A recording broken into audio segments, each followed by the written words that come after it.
हमरा के अवसर देता नहीं कि हम अपन कुछ बात रउआ सामने रख सकी। रउआ से भेंट मुलाकात हो रहल बा, एकरा खातिर रउआ के धन्यवाद कर रहल बानी, रउआ के अपना हृदय से आभार व्यक्त कर रहल बानी। देखिए, हमार नाम है प्रशांत किशोर, हम नेता ना हैं, हम विधायक ना हैं, मंत्री ना हैं, हम तो मुखिया सरपंचो नहीं की। हम तो बिहार के एगो साधारण परिवार के लड़का हैं। हम चलतानी पैदल, वोट नहीं की मांग, हम तो दले नहीं की बनैले तो वोट कैसे मांग। हम वोट नहीं की मांगे आइल रउआ से, और कोनो कामो ना कर, इहो नोट कर ली, लिख ली।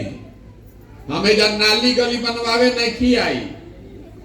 आदमी हम रोड पर चलत नहीं तो कहता के भैया राशन कार्ड के बड़ा दिक्कत बा, अनाज नहीं खे मिलो, भाई नाली गली हमार खराब बा, वृद्धावस्था पेंशन नहीं खे मिलो, हम कोनो काम ना कर सकी। हम कोनो झूठ बात बोले नहीं की आई।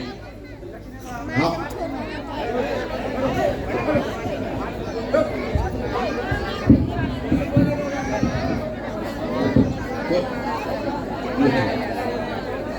कोई, अरे भैया आप बात कर लीजिएगा, कोई दिक्कत नहीं। हम नेता ना ही, इतना घबराई मत, वो आकर जेकरा बोले के बोल सकेला, हम तो इजे बैठल बानी।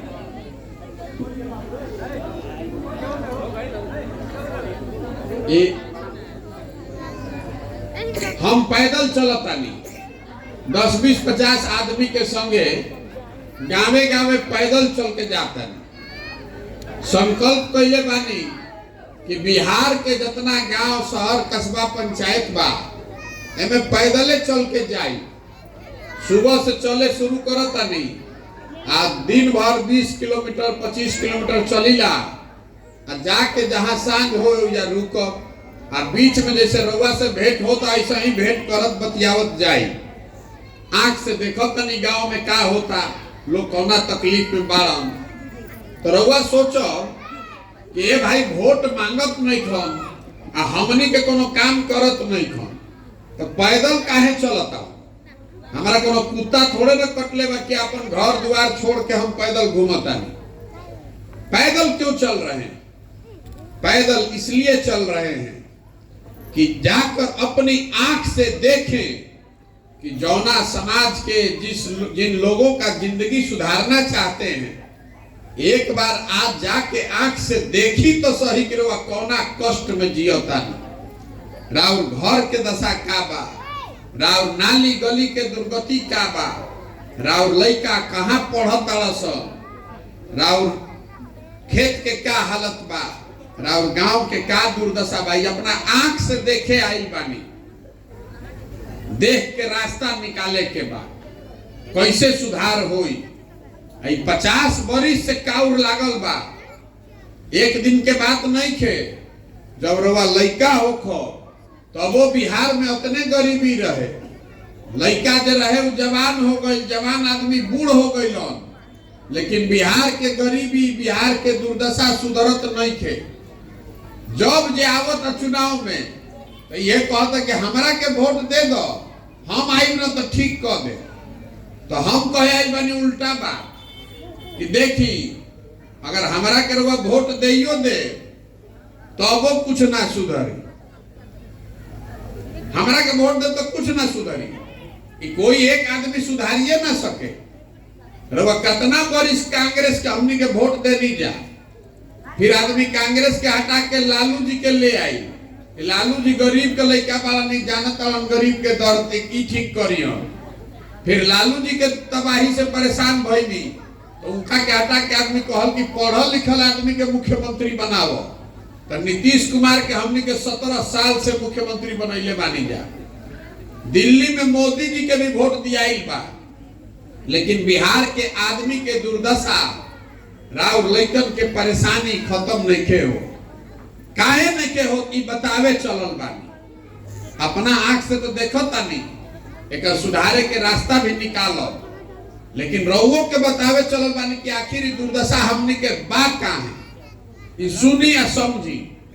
देखिए, हमनी के 5 बरिस बिहार में जहां रवा चल जाए 4 आदमी बैठता, घर में, दलान में, खेत खलिहान में, चौक पर, चौराहा पर, घूरा के किनारे, जहां रवा बैठो आदमी बैठ के बतियावत कि बिहार में कितना कष्ट बा, एजा कितना भ्रष्टाचार बा, सड़क नहीं खे, नाली नहीं खे, गली नहीं खे, लड़कन के पढ़े के व्यवस्था नहीं खे, कोई के रोजगार नहीं खे, सब के घरे घर से आदमी बहरी गई बाण मजदूरी करे। ये सब बात रवा रोज बतियावत आनी। प्रशांत किशोर में क्या बताई तो रवा पहले ही से मालूम बा, लेकिन वो सुधरत काहे नहीं खे? सुधरत ऐसे नहीं खे कि जहिया रवा वोट देता नहीं वो दिन ही सब बात भूला जाता। बिहार में वोट के दिन बिहार में आदमी के 4 गो बात याद बा। पहला बात हमार जात का बा, आ के हमारा जात के खड़ा बा, चलो ओकरे के वोट दिया। जिन जात से बच गइलन ओकरा के धर्म के नाम पर हिंदू मुसलमान, भारत पाकिस्तान, पुलवामा हो गई, पाकिस्तान के सबक सिखावे के बाद सब भूला। चलो चलो ऊपर देखो, ऊपर मोदी जी के, पाकिस्तान के देखो, नीचे में उजराइल बड़ा, जल्दी चलो वोट दो। तो जाके आदमी दे दिलन वोट भाजपा के। जे दोनों से बच जाता तो कहता ये भैया हो तो अपराध वाला राज रहे, जंगल राज, ऊ ना चाही रे बाप। लालू जी के राज के डर इतना बा कि आज भी आदमी डरे। विधायक जी से खिसियाई बानी, लेकिन काल वोट होई तो कब जाए दर भैया, अच्छा चाहे खराब करे के जितावा ना, तो कहीं लालू जी के राज आ गई तो बड़ी परेशानी हो जाए। आ चौथा हमने के मुसलमान भाई लोग बा, ई लोग कहता के भैया जियल जाओ चाहे मरल जाओ, भाजपा के ना वोट दिया। भाजपा तो मुसलमान विरोधी पार्टी बा। तो बिहार में बचल के, बिहार में तो भैया 2 गो दल बा, एगो मोदी जी के भाजपा, एगो लालू जी के ललटेन। हमनी के नीतीश कुमार के तो दले नहीं के बचल। ये बेचारे कभी ललटेन पकड़ के लटक जाता, कभी कमल के फूल पर बैठ के पवरे लागता। जनता के बुझाते नहीं थे ये भाई टिकी हम के नहीं। एक हाली ललटेन पर अंदर बटन दबाई तो उछल के चल गलन कमल पर, एक अब की हाली कमल पर बटन दबाई तो उछल के ललटेन पर लटक गइलन। तो जे मुसलमान बा हमनी के साथी लोग, ये लोग कहते कि भैया जी ही चाहे मरी, भाजपा के दे ना सकी तो बचल के है ललटेने लौकत इनके के दियाई। हतना आदमी एजा खड़ा बा, ईमानदारी से बताई ये 4 चीज पर वोट दिया था भैया। जब वोटवा यही 4 चीज पर दिया था, रउआ जानता नहीं, हम जानता नहीं, तो नेतो कुल जान गइल बड़ा सन। सब नेतों को पता है कि भैया बिहार के जनता कतनो बतिया ले, हंस के, गा के, गरिया के वोटवा तो यही 4 चीज पर दी हम जा। जो हम जा कहा तो काहे के राउर काम होखो, यही से राउर की दुर्गति बा। जन जे नेता बाबू नहीं के जोड़त कि रवा के राशन देलस कि ना, राउर लड़का के पढ़े के व्यवस्था कैलस कि ना, तो दिन रात ये जोड़त कि हमार जात के कितना आदमी बार चला, तना वोट तो हमार जेब में बढ़ले बा। आदमी खैला बिना मर जाइ हम, लेकिन अपना वोट दिहन जाते के। तो यही खातिर हम पैदल चलल बानी, वोट नहीं मांगो, हाथ जोड़ के रवा के समझावे आई बानी कि अगर आप अपने और अपने बच्चे का चिंता नहीं कीजिएगा, रवा अगर अपन लड़कन के चिंता ना करो तो कोई नेता, कोई दल राव चिंता ना करी। करी भैया काहे करी बताई हमरा के? जे नेता बा वो अपन लड़का के न चिंता करता, रउआ अपन लड़का के चिंते नहीं के। हम पैदल चलता नहीं, 100 गो लड़का देखे हतरा लड़का खड़ा बड़ा सब, हम पैदल चलता नहीं, लड़का आगे आगे दौड़ता सब। आधा लड़कन के शरीर पर तो शुद्ध कपड़ा नहीं के, पैर में चप्पल नहीं के। राव लड़का पढ़े जाता, वो पढ़त नहीं के, वो पिलुआ वाला खिचड़ी ओकरा के खियावल जाता। तो रउआ हमरा के बताई, जब राव लड़का पढ़बे ना करी, खिचड़ी खाई, तो वो मजदूर ना बनी तो कलेक्टर बनी। जब खिचड़ी खाई तो कलेक्टर बनब कि मजदूर बनब? तो रउआ बात बुझाए के चाही ना भाई। तो रउआ बातें नहीं बुझा। रउआ कहता नहीं कि हमारा के नेता ठगता, हम रउआ कहता नहीं कि कोई नेता रउआ के नहीं ठगत। नेता ठगी तो एक बार में ठग ली, 2 बार ठग ली, 3 बार ठग ली। 50 वर्ष से अगर हमनी के ठगाता नहीं जा तो एक मतलब बा कि कुछ गलती तो अपनों में न बा।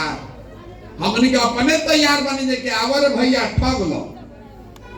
भैया इतना आदमी बानी जा, ईमानदारी से अपने बच्चों के नाम पर बताइए कभी जीवन में हमनी के पढ़े खातिर वोट देले बानी जा? कोई देले भाई जा पढ़ाई खातिर? तो जब रउआ पढ़े खातिर वोटे नहीं की दे तो स्कूल बनी कैसे? जब रउआ रोजगार खातिर वोटे नहीं की दे तो राउ रोजगार रउआ सवांग के मिली कैसे? ओकरा तो जाके कहीं मजदूरिये में करे पड़ी। यही से चलल बानी पैदल, आपन घर दुआर सुख सुविधा छोड़ के संकल्प कैले बानी 1 बरिस लागी कि 2 बरिस गाँवे गाँव जाई, सबके हाथ जोड़ के समझाई कि अरे भैया जागो, अपना खातिर ना तो कम से कम अपन लइकन खातिर जागो जा, जगिए। गरीबी से निकलना है, अगर गरीबी से निकलना है तो 5 किलो अनाज लेवे से गरीबी से ना निकलो। नाली गली बने से राउर गरीबी ना खत्म होई। जब तक राउर लइका पढ़ियो सुनना तब तक गरीबी से निकलब कैसे? देखिए हमार दादा मजदूर रहन, बैलगाड़ी चलावत रहन, बनिहारी करके बैलगाड़ी चला के अपना 9 लइकन में एगो हमार बाबूजी के पढ़ैलन। तो हमार बाबूजी डॉक्टर हो गइलन। हमार बाबूजी डॉक्टर भइलन तब ना हमरा के पढ़ैले बना। तो हम खड़ा होके बोलत नहीं 5 किलो अनाज खाए से गरीबी दूर होई। और रउआ वोट कैसे देता नहीं? रास्ता में हम चलत नहीं तो हमरा कहता आदमी के भैया नाली बनवा दी। आपके वोट का कीमत एक नाली नहीं है, आपके वोट का कीमत 5 किलो अनाज नहीं है। आपके वोट का ताकत है आपके बच्चे का भविष्य। तब न सुधरिएगा। तो बिहार में कोई मानता जात को देता नहीं वोट? कोई आके नेता कह दिलो है गली बनवा दे, वोट दे देनी। अब 5 वर्ष भिखारी सब घूमी, कभी नहीं सुधर सकता। आदमी कहता कि प्रशांत किशोर आइल बड़ा, बहुत होशियार बालन, सब राज्य में जीतले बालन मुख्यमंत्री, बिहारों के भैया रवा सुधार दे। हम आपको कह रहे हैं कि 10 गो प्रशांत किशोर आदि हम तब वो ना सुधरी।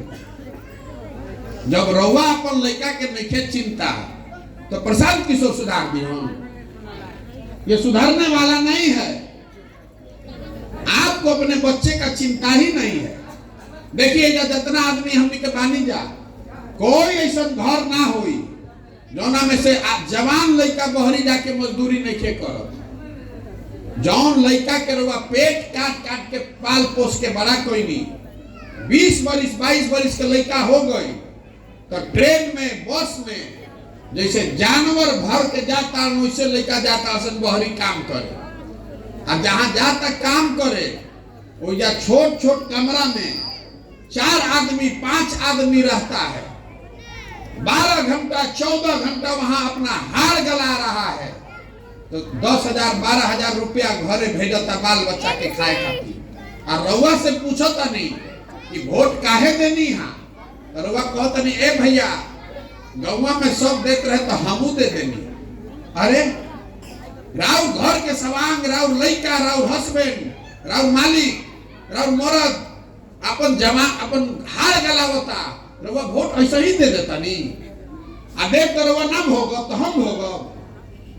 चेतना होके के चाहिए ना रउआ भाई। रउआ देखा नहीं ना कोरोना में 2-2 हजार किलोमीटर लइका पैदल चल के अइला सब। आ फिर रउआ जाके उहे वोट दबावता नहीं। तो केकर गलती बा? नेता के कि हमनी के? बताई रउआ हमरा के काहे देता नहीं गलत वोट? रउआ सौदा करे जाए करू दुकान पर, एक खाली दुकान वाला ठग दी और दोबारा फिर वही दुकान पर जाई ठगाई। घर के आदमी का कही तो कि जब मालूम रहे कि ठग हतो जा काहे गइलू और फिर से दोबारा फिर जाइब रहो दोबारा। लेकिन ऐजा 32 बरिस से लालू नीतीश जाने नहीं के छूटत। कितना दिन चाहिए भैया? 1 बरिस 2 बरिस 5 बरिस 10 बरिस 15 बरिस कितना बरिस की उम्र बीत गई रहो अरे वो सुधरे के तैयार नहीं की। आदमी कहता ये भैया एकदम रउआ संगे रहल जाई, रउआ संगे रहल जाई, रउआ दल बनाई। तो हम दल काहे नहीं बनावो? ये बात के सुनी, दल काहे नहीं बना रहे? बिहार में दल पहले ही से 50 गो बा, सबे ठगते बा पहले ही से। एगो दल हमू बना ले तो उसे का फायदा बा?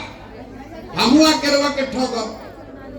दल बनाने से नहीं सुधरेगा, बिहार के जनता को जगना पड़ेगा, आपको अपने बच्चे के लिए जगना पड़ेगा, तब सुधार होई। तो हम पैदल ऐसे चलता नहीं कि जितना आदमी गांव देहात शहर में भेटास जे कहता कि ना भैया ये बदलाव होके के चाहिए, नया व्यवस्था बने के चाहिए, सब के ढूंढता नहीं।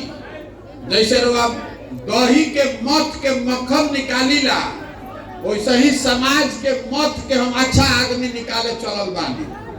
पूरा पदयात्रा साल 2 साल चलल आ जेकरा के समाज चुन के निकाली कि भैया हई आदमी अच्छा बाड़न, सब के जुटाई बा एक साथ बैठाई आ सबे मिल के कही कि दल बनावे के बाद तो बनी दल। लेकिन अगर दल बनी तो प्रशांत किशोर के दल ना भई, ओकर नेता प्रशांत किशोर ना भइल, तो दल होई बिहार के उस सारे आदमी का जो इसको मिलकर बनाएगा और आगे मिलकर चलाएगा। गांधी जी देश के आजाद कैसे कैलन? देश के आजादी कैसे मिलल? एगो गांधी जी अकेले देश के आजाद करा देतन? गांधी जी आगे आगे चलन आ पीछे से पूरा समाज खड़ा भइल तब ना आजादी मिलल। खाली प्रशांत किशोर के चले से ना होई, कोई एक आदमी बिहार को नहीं सुधार सकता है, सबको सुधार में लगना पड़ेगा, सबके कंधा लगावे के पड़ी। यही से पैदल चलता। जब तक नया व्यवस्था ना बनी तब तक सुधरे वाला नहीं के। जन सुराज एकर नाम बा, नाम एकर का बा? जन सुराज। जन सुराज मतलब का? सुराज मतलब सुंदर राज। केकर सुंदर राज? हमनी के तो सब के राज देख लेनी जा, कांग्रेस के, लालू के, नीतीश के, मोदी के, सब के देख लेनी जा। प्रशांत किशोर के देखे के जरूरत नहीं के। जनता के राज होके के चाहिए, ये संकल्प से ही पदयात्रा शुरू भइल बा। ना तो हमारा पर भरोसा करके वोट दे तो लालू जी के राज में ठगैनी, नीतीश के राज में ठगैनी, मोदी जी ठगलन, प्रशांत किशोर ठगी। ये हमारा कहे से ना होई, आपको लगना पड़ेगा, आपको कंधा लगाना पड़ेगा। तो हम एक नेता ना है, हम कुम्हार हैं। एक जैसे घड़ा कैसे बनेला? माटी और चाक से। लेकिन जो कुम्हार बा थोड़ा सा हाथ से सहारा देगा तो घड़ा बन जाएगा। माटी ना रही, चाक ना रही तो घड़ा बन सकेला? तो रउआ है वो माटी या चाक। हमार काम बा कि रउआ के थोड़ा सा सहारा दी कि रउआ अपना ताकत से खड़ा हो जाए। ऐसे चल रहा बा। हम नेता बने नहीं की आई। हमारा अगर सरकार में जाए के रही तो जे तनको मन को हमारा के जानत ओकरा मालूम बा कि हम आगे फोन करब, काले सरकार में शामिल हो जाए। हमारा के रोकता? रोजे नीतीश कुमार बोलावता। हमारा सरकार बनावे का अभियान नहीं थे, ये बिहार के सुधारे के अभियान बा। बिहार सुधरी कब? जब सब अच्छा आदमी चुन के जोई। खाली मुख्यमंत्री बदले से बिहार में क्या सुधरे वाला? वार्ड सदस्य के उहे हाल बा, मुखिया सरपंच के उहे हाल बा, बीडीसी सदस्य उहे हाल, जिला पार्षद प्रमुख सब तो उहे बा। पूरा व्यवस्था नीचे से लेके ऊपर तक घून लाग गई बा। अगर पूरा जब तक ना बदलाई तब तक की सुधरे वाला नहीं थे। तो यही से गावे गावे जाता नहीं, खोज के आदमी के निकालो जेकरे के समाज चुन के निकाली कि ना भैया हई आदमी अच्छा बाड़ा, ओकरे पीछे अपन पूरा ताकत शक्ति बुद्धि पैसा सब लगाई और रउआ सहयोग आशीर्वाद से ओकरा के जीता के ले आवे। यही है अभियान। देखिए इधर रोड पर चलता मोटरसाइकिल कहाँ बनता? ये बनता हरियाणा में, महाराष्ट्र में। रउआ बस को चलता नहीं, बस कहाँ बनता? बस बनता झारखंड में, तमिलनाडु में। रउआ घर में सीमेंट लागता, छड़ लागता, ये कहाँ बनता? ये बनता उड़ीसा में, मध्य प्रदेश में। रउआ घर में टीवी देखता नहीं, हाथ में मोबाइल ले ले बानी, ये कहाँ बनता? ये बनता उत्तर प्रदेश में, महाराष्ट्र में। बिहार में कुछ बनता? बिहार में कुछ बनता भैया? हम रउआ के बताओ तनी का बनता। हमनी के बिहार में एक चीज बनावता नहीं जा, जवान लइकन के मजदूर। लइका जवान हो गई तो ओकरा के मजदूर बना के हमनी के भेज देनी जा रे भैया मजदूरी करो आ जीवन भर बुझा कमैया घरे भेजो। रउआ हमरा के बताई कि कोई पंजाब के आदमी आके जब मजदूरी करता, महाराष्ट्र गुजरात के आदमी आके जब मजदूरी करता, तो जब ओइजा के आदमी जाके मजदूरी नहीं करो तो हमनी के लइकन के, हमनी के घर के सामान के काहे जाए पड़ता? काहे से कि जब व्यवस्था इतना खराब बा कि 10,000 15,000 रुपया खाती आदमी के अपन घर परिवार बाल बच्चा छोड़ के दूर जाए पड़ता काम करे। कोई छठ में आवत 10 दिन तक मुंह देखे के मिलता, ना तो सालों भर वो मुंह देखे के नहीं के मिलो। ओजा आदमी बीमार पड़ जाई, रउआ छटपटा के रह जाई, रउआ भेंटो नहीं के होके के। कोई दुर्घटना हो गई, हम हर दिन गांव में चलता नहीं तो आदमी बताओ तो भैया हो जा दुर्घटना हो गई, पैर टूट गई, कोई के जान चल गई, रोज के बात बा। आदमी के वजह से शरीर तक नहीं खे आवत, मरल मुंह देखे के नहीं के मिलो। अब फिर भी बिहार का आदमी सुधर नहीं रहा। आप जात में धर्म में फंसे हुए हैं। पाकिस्तान और पुलवामा के नाम पर वो वोट देता नहीं तो कभी सुधरी? आपको जगना पड़ेगा, अपने लिए नहीं तो कम से कम अपने बच्चों के लिए जगिए, और नहीं जगिएगा तो नहीं सुधार हो सकता। जे आई उड़वा के ठप के जाई, एके उपाय बा, जो जब जनता जाग जाई और वह संकल्प ले ले कि नहीं हमनी के वोट ओकरा के दिहल जाई, जे हमनी के लइकन के पढ़े के व्यवस्था अच्छा करो, जे हमनी के सवान के ला के इधर रोजगार दे। हमनी के ना चाहिए अनाज, हमनी के ना चले, हमनी के काम चल जाए गली नली के बगैर, लड़का पढ़े के चाहिए, हमनी के सवान के इधर रोजगार होके के चाहिए, तब न बात बनी। यही खातिर चलता नहीं पाएगा। तो रउआ बताई कि प्रयास होके के चाहिए कि ना होके के चाहिए? बोली रउआ से पूछता नहीं, प्रयास होके के चाहिए कि ना होके के चाहिए? होके के चाहिए। तो अभी ये वोट करवाई, अभी शांति से सुनी, अब वोट करो। सबके हाथ उठावे के बाद जब सवाल पूछब तो जरा मन बा हाँ बोले के, सुन के समझ के बोलो। जरा हाँ बोले के बाबू हाँ बोली, आ जरा ना बोले के बाबू ना बोली जोर से। कैमरा लागल बा 3 गो, एमे रिकॉर्ड होके के चाहिए, एमे आवे के चाहिए। ना तो आदमी कहन के हमारा गांव में तो आइले ना रहो, हमारा से कब पूछला हम?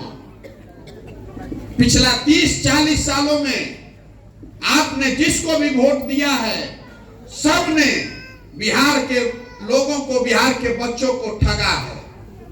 अब समय आ गया है कि आप उठिए, जगिए, अपने बच्चों के भविष्य के लिए मिलकर नया विकल्प बनाइए।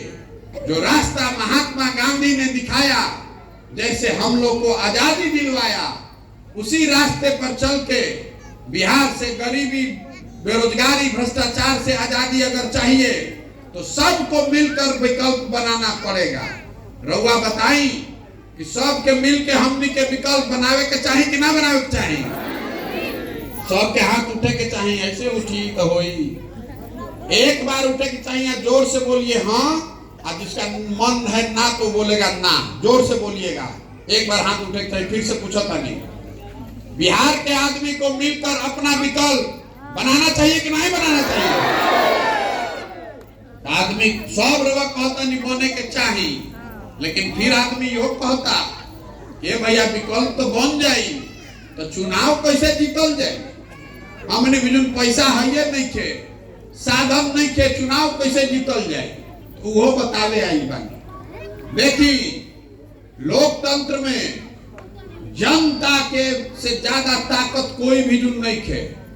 जेकरा करवा बटन दबाई वही आदमी राजा बनेगा। आपके उंगली में वो ताकत है। एक बार आप जग जाइएगा तो कोई नेता, कोई दल, कोई समीकरण आपके सामने टिक नहीं सकता। और दूसर बात, जे हमरा के जानता, जे हमार नाम पहले से सुनले बा, ओकरा मालूम बा कि प्रशांत किशोर के और कुछ आवे चाहे ना, चुनाव लड़ावे आवेला।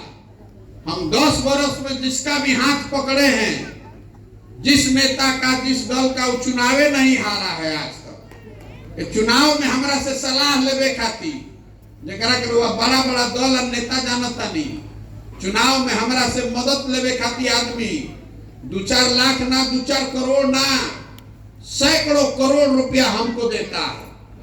हम इस बार संकल्प लिए हैं कि किसी दल का नहीं, नेता का नहीं, बिहार के जनता का हाथ पकड़े। आप जिसको चुनकर निकालिएगा, आप जिसको भी चुनकर निकाल दीजिएगा, गरीब हो, अमीर हो, अगड़ा हो, पिछड़ा हो, हिंदू हो, मुसलमान हो, महिला पुरुष, जे भी होके, जेकरा के समाज चुन के निकाली, जेकरा के है मत के निकालल जाई 2 साल पद यात्रा में, ओकरे पीछे अपन पूरा ताकत लगाई, पूरा शक्ति, पैसा सब लगावल जाई और आपके वोट और समर्थन से उसको जिता कर लाया जाए। लिख कर रखिए, आपका हाथ पकड़े हैं तो आपको भी हारने नहीं देंगे। हम कौनो अभी तक वादा ना कोई नहीं, लेकिन एक वादा करके जाता नहीं। जन सुराज इसका नाम है। अगर जन सुराज के मौका मिल गई, राउत सरकार बन गई, तो और कुछ होके चाहे ना, एक चीज जरूर होई, साल भर के अंदर जितना लोग बाहर जाके मजदूरी कर रहल बा, उसको सबको वापस ला के 10,000 15,000 के रोजगार की व्यवस्था ये होई। और अगर ना होई तो हमार कार्ड बांटता, लिख के रखिए, हमार गर्दन पकड़ ले, साल भर के अंदर सबको वापस ला के यहाँ जुगाड़ होगा रोजगार। इतना याद रखो, बाकी दूसर कुछ वादा ना करो। सड़क, नाली, गली, स्कूल बाद में बनी। पहले जो लड़का बहरी चल गई, चाहे एजा बेरोजगार बैठल बा, ओकरा के हर हालत में रोजगार मिले के चाहिए। एक बार वो रोजगार मिल जाई, राउर लड़का पढ़े लगी हसन, तो अपने आप गरीबी से 5 वर्ष में निकल जाइएगा। आपको अनाज नहीं चाहिए, आपको गली नली नहीं चाहिए, तो अपने आप सुधर जाए। 2 चीज के संकल्प रखी, शिक्षा और रोजगार, ये 2 आपका अधिकार है। इससे कम पर आपका वोट नहीं जाना चाहिए। वोट यही 2 चीज पर रोके के चाहिए। वोट का कीमत है बच्चों की शिक्षा और अपने घर के सवांग का रोजगार। एक से कम पर वोट दे तो कभी जीवन में सुधार ना हो। खाली एक पर वोट दी और देखी 5 वर्ष में सब बदल के देखी, तो ठीक बा ना? इतना बात रउआ से हम वोट मांगत नहीं की, हम रउआ से वोट नहीं की मांगत, चंदा हम ली ना, हम कोई के एक कप चाय भी ना पी। इधर आईनी है तो चाय पियत रही, चाय भी अपन साथे लेके चली ला, चाय, खिचड़ी, टेंट, तंबू अपना संगे लेके चली ला। किसी का 1 रुपया का चाय भी नहीं पीते। आपसे मांगने आए हैं आपका आशीर्वाद। ये कठिन काम है, 40,000 गांव में जाके समझावे के बाद, लोग के सबके जगावे के बाद, अगर करे के बाद तो बहुत मेहनत लागी। ऊपर वाला का कृपा चाहिए और आपका आशीर्वाद चाहिए। अगर आपको लगता है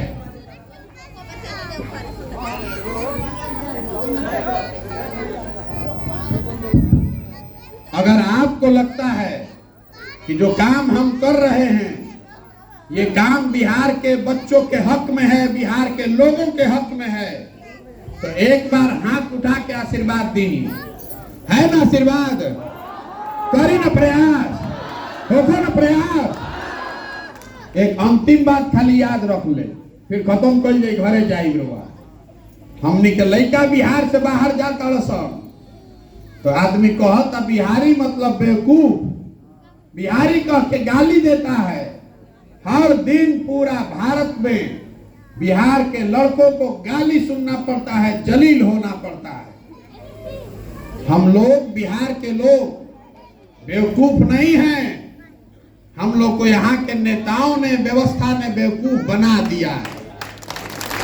एक बार आप जग जाइएगा, अपने बच्चों के लिए संकल्प ले लीजिएगा, तो आप वो व्यवस्था बना सकते हैं बिहार में कि किसी के बच्चे को पढ़ाई के लिए, रोजगार के लिए बिहार से बाहर नहीं जाना पड़ेगा। लिख कर रखिए। हमारा क्या आदमी कहता, अंतिम बात सुन ली, ये भैया इतना बढ़िया बढ़िया बतियावो तारण, अपना खातिर का चाहता। बहुत आदमी के बुझाता कि हम एजा के मुख्यमंत्री बने खातिर घूमता, तो रउआ हमरा के नहीं जाना। हम मुख्यमंत्री बने के सपना लेके नहीं आई, हम सपना लेकर आए हैं कि देश के सबसे गरीब और पिछड़े राज्य बिहार को अपने जीवन काल में देश के अग्रणी और समृद्ध राज्य में शामिल करें। ये सपना लेकर आए हैं कि अपने जीवन काल में ऐसा दिन देखें जब गुजरात, तमिलनाडु, पंजाब, महाराष्ट्र, दिल्ली से आदमी आकर बिहार में रोजगार करे, तब मानेंगे कि बिहार में विकास हुआ। होके के चाहिए कि ना होके के चाहिए? होना चाहिए ना भाई। तो संकल्प लीजिए कि बिहार के बच्चे, आपके बच्चे पूरा भारत में घूमकर मजदूरी करने के लिए नहीं पैदा हुए हैं। 26 एमपी का राज्य है गुजरात, गुजरात का आदमी बन गया फैक्ट्री का मालिक। हमनी के 40 एमपी के राज्य बा, हमनी के लड़का जाके वही फैक्ट्री में हो गए चौकीदार, मजदूर। हमनी के आंखें नहीं के खुल, तो बदले के चाहे कि ना बदले के चाहे? होखे ना प्रयास, हो ना? तो एक बार इस मिट्टी के सम्मान में एक नारा लगाएंगे। मैं बोलूंगा जय बिहार, आपको बोलना है जय जय बिहार पूरी ताकत से। जय बिहार, जय बिहार, जय बिहार। बहुत बहुत धन्यवाद।